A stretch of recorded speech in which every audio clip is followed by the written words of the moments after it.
very good, but I don't like the head. That seems very dangerous to me, because if anything, if you miss with an axe and you hit the wood, what happens to the axe is you'll tend to do this. Yeah, and if you are not accurate, that is, and you're just practicing, if that head gets damaged, it can fly off and cause you mischief. So I use my tool, which can't cause you any mischief as long as you don't hit your feet or your legs with it. But be safe when you're using an axe. I got loads of comments on my YouTube or channel saying, "Oh, you're very dangerous." Well, my granddad owned a sawmill for years, back in just after the war. Showed me how to use an axe, and if I'm dangerous, I'm only going to hurt myself and nobody else. There's all these rules and regulations. Well, I'm sorry, I don't follow rules and regulations. I do my own thing, and if people don't like it, I'm sorry, but it's tough. I do what I do best, and I'm happy doing that because it's the way I've been brought up. I can't, but I have started to kneel down when I use an axe. I never used to, because I suddenly, I'm getting older, and just in case I have a whoopsie with one, I'm in trouble. But I have cut my finger near enough off with my own blade, mucking around trying to clean it. So that was my own fault and not me chopping wood. But I have seen my blade go through someone's boot into their foot, being overconfident. I've seen my knives being pulled out of a box and it's been an A&E because he wanted to run the thumb up the blade. Silly little things like that people do, they don't realise. Never touch the edge of a blade, just leave it if it's too sharp. They go out sharp. They don't go out scary sharp, they go out sharp. Okay. Right, is there anything else before I move on? No? And it is lovely to see everyone today. I really didn't expect this audience, so if I don't get to say thank you, I mean it now. Right, we're going to move on. Survival. Okay, what is the definition of survival? Keeping yourself alive. Yeah, one who lives when others dies. What's your first? Do you think your first? What do you think your first going to do? I missed a couple of things off yesterday deliberately because I wanted to concentrate on today. Air. What? Air. Oh, sorry. Air. Air. You breathe anyway, don't you? No, but if you're in a situation, Yeah. you Check. need to get out. Yeah. 3 minutes in the bed. True.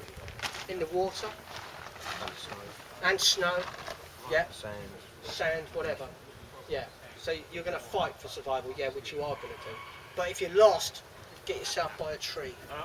Sit down, give yourself time, nice deep breaths, in, out, relax. Stop this mind racing, because when people get lost, they panic, right? They do panic, and they want, oh, I'm going over here. No, I'm not. I'm going to go this way. Which is the way out of here? And I'll go over here. Just sit down, relax, forget it, and just think positive. Yeah? Sit down, relax. First thing you're checking for up in the trees are what? What are you looking for? Dangers. Dangers, yeah. What are the dangers? Falling branches. Falling branches. What else? Anybody? Yeah? Yeah? What's going to happen if you get a fire going? Get the smoke. Yeah, they aggravate these things, I'll tell you. Set fire to the tree. You will, but you keep it away. But what you should do is look up in the tree, not looking for you are looking for deadfalls, but you're looking for bees and hornets, which people overlook. Someone says, yeah, we'll just get a fire going. Next thing, yeah, if you can't spot them, look up in a tree where you're going to think they are, and watch it for 5 minutes. If you see this insect keep going in and out, forget it. 20 metres down the road, light your fire down there, because I've had it where a guy has lit a fire under a hornet's nest off a branch. I've said to him, shouted at him, what are you doing? Getting a fire going, Chris. I said, get your kit and get in the lake. And I've had to grab him and throw him in the lake. And I've ended up in hospital with them attacking me, because they're the first things they see are you. So I've chucked him and told everyone else to get in the lake, and they're all like, why, what's going on? Get in the lake! And they've all just done exactly what I've said. And my arms just bloomed. And they're like red hot rivets, and they hurt. But I know it sounds silly, but 90% of what I'm trying to show you or tell you is common sense. But it is beneficial in the long term. Look above you, make sure there's no bees or hornets, no deadfalls going to come down and whack you on the head. Don't camp under any beech trees because their branches tend to fall off and clump you.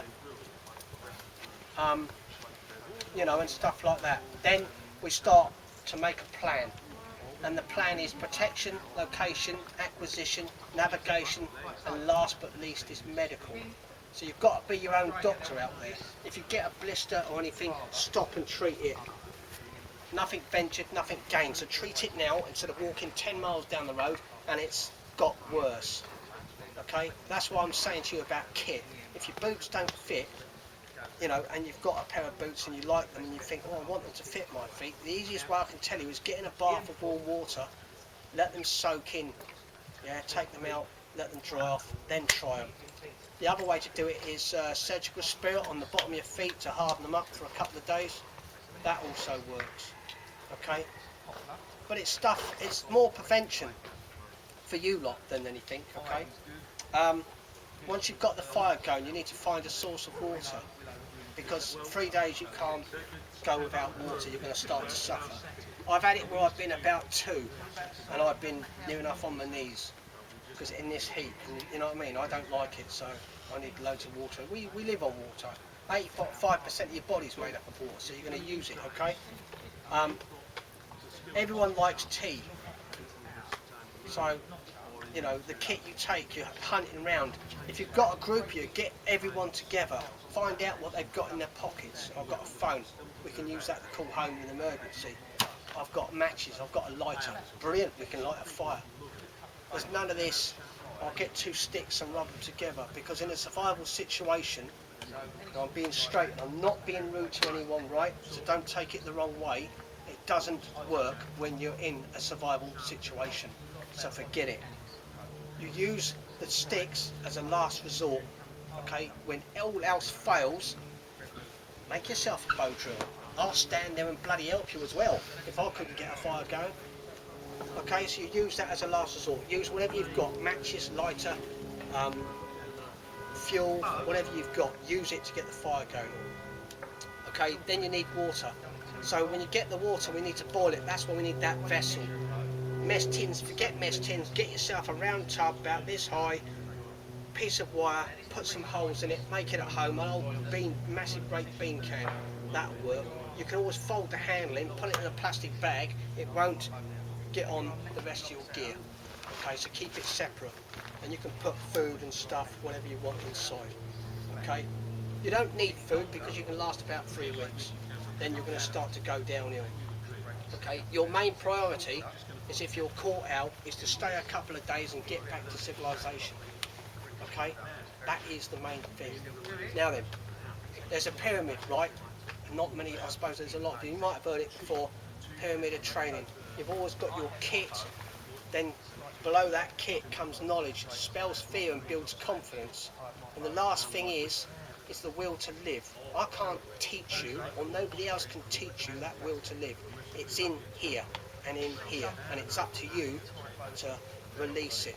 Okay, the will to live is a fight for survival. When you think you're on your last ebb, you will do everything possible to get back to civilization. I know, because I've had to do it and I hated it.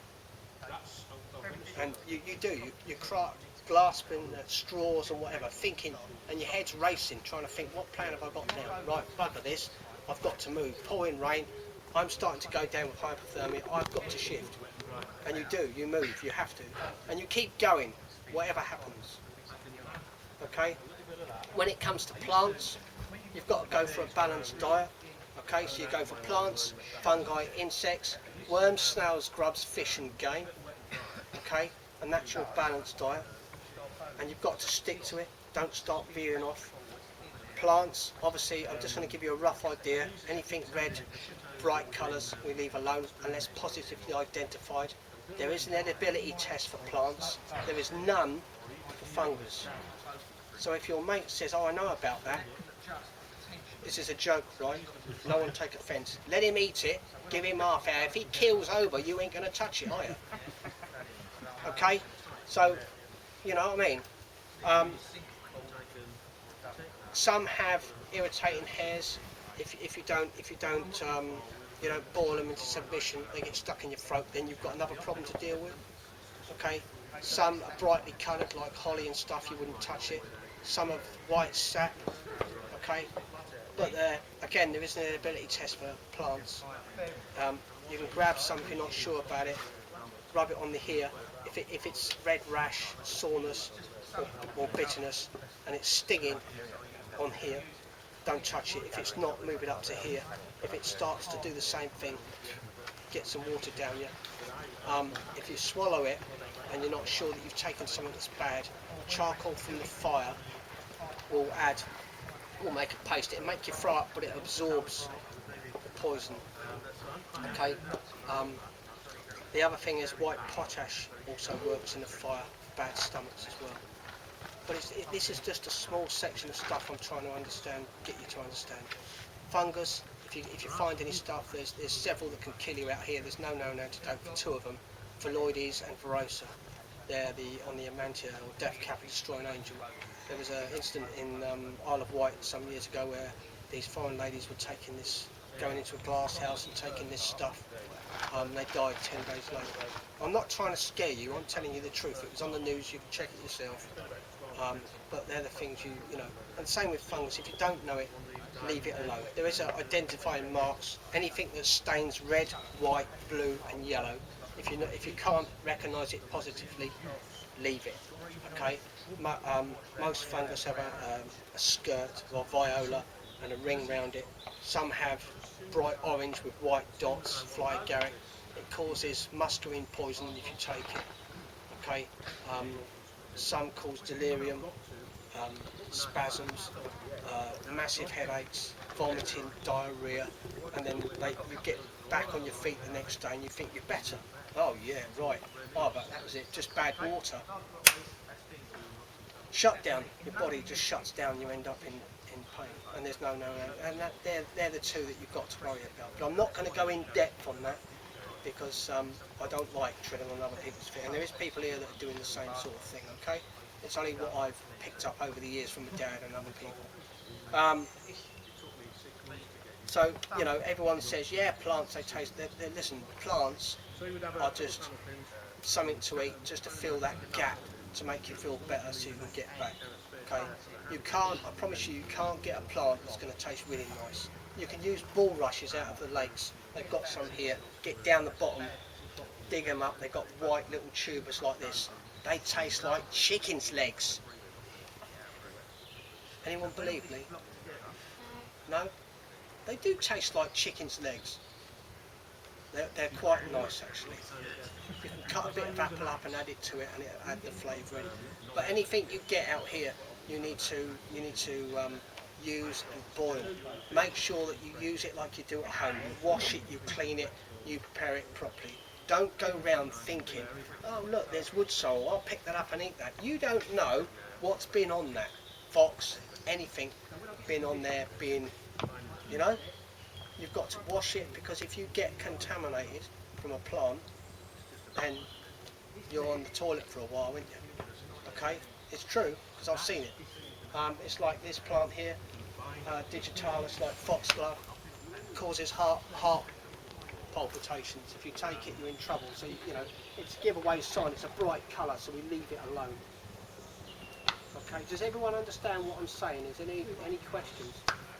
Now listen, I'm not an expert on the subject. It's what my dad showed me when I was a young kid, and I, brought it up myself.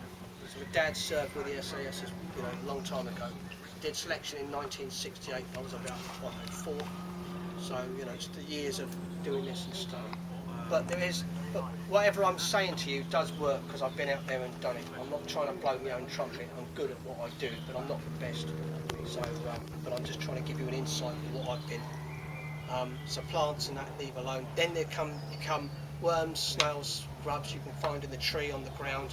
You can blanch them and put them on. The best thing to do with worms is put them on a rock near the fire, crush them up, they taste like amino acids or soup, put them into a cup of water, you know, crush them up, and you've got a stock of something you can drink, okay? Do you use those straight away, or do they need to clean out? Clean them, let them clean out. How long does that take? Well, the other thing to do, it's quickest way, is you've got the earthy taste, yeah? Best thing to do is dry them on a rock near your fire, and then get a stick, crush them up, and then put that powder, when they've dried, into that cup, and then you can use that as a flavouring. So, listen, most of this stuff tastes like not very nice. Okay, so it's something to get on while you're trying to get back to civilization. The reason we boil water is obviously to make it nice for you, and also you associate with civilization. Drinking something warm makes you feel good. And if you've got a mate that's sick next to you, you are not going to give him cold water, insipid water. You're going to give him warm water, and he reacts to the treatment. He thinks, oh, I'm being looked after here, and then he starts to respond, and he's, you know, because you need your mate. Because if you haven't got a mate, you've got to do all the work yourself. You've just given him a daddy mushroom. Have I? Oh, I'm sorry about that. No, he took it himself. If you remember, he said it was safe. Yeah. He's just got left to eat it. I haven't got no mates. Oh yes, I have. Jim. Yeah. I'll give it to him later. I'm the only one he's got. So, and then fish and game. You've got to use some ingenuity now. You've got to build some traps and stuff. We normally use night lines, peg on the bank, piece of rope with some bait on it. If you haven't, you've got a survival tin with hooks and stuff, and I've got a survival tin here somewhere. And if you want me to go through that, I'll go through it. I've got two. I use a load of stuff, but in a survival tin, you keep everything you should be able to survive. Means you can survive on shelter, fire, water, navigation, and medical. It should be in that tin, whatever. But I use it so much I don't replace it. I forget, and my head just goes up, and I just think, oh well. So I just, you know, you can put plasters in there, cotton wool with Vaseline, whatever you want, charred cloth, whatever you want to use, you put in there and use it. But make sure that when you know, that fire is your lifeline. If you can't get a fire going, you're going to be in trouble. Don't start thinking, which I have on courses, there's a river down there, I can drink that. I've had it, and someone's just, you know, thrown back up again. I said, what did I tell you? He said, what? I said, always boil it. 9% of illnesses come from unboiled water. You're just going to make yourself sick. And never take shortcuts with water. I have been caught out, and I was ill for 3 days, and I mean violently ill, because I took a shortcut. I didn't boil it enough. And I learned the hard way, and I don't want to do that no more, so I make sure that I boil it properly. Okay, is there any questions so far? No? Everyone happy?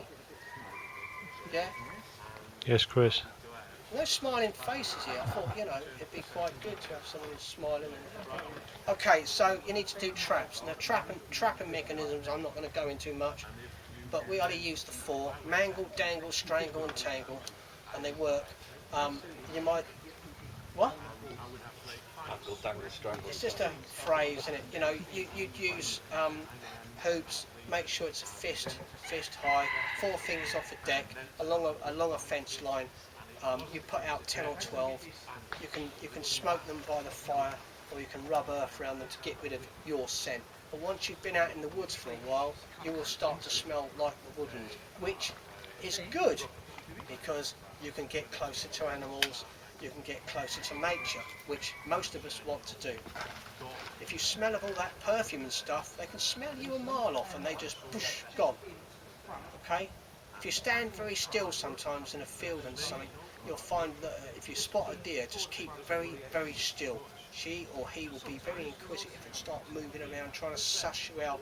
Is that somebody in the woods? Is that somebody? And he knows who you are, but if you keep still, it will get closer to be curious. Okay, animals are very curious. That wasn't there before. Scent, they use their senses, and same with us with all things out here. Plants as well. Use your senses. Touch, smell. Don't put it in your mouth. Use your eyesight. Okay, and don't start picking up plants and putting them in your mouth. I know somebody that does that on a regular basis, and I told him, and I'm not telling him no more. I'm going to wait until he keels over. But that's the truth. Somebody goes up and picks this plant. You can eat that, can you? Right off you go then.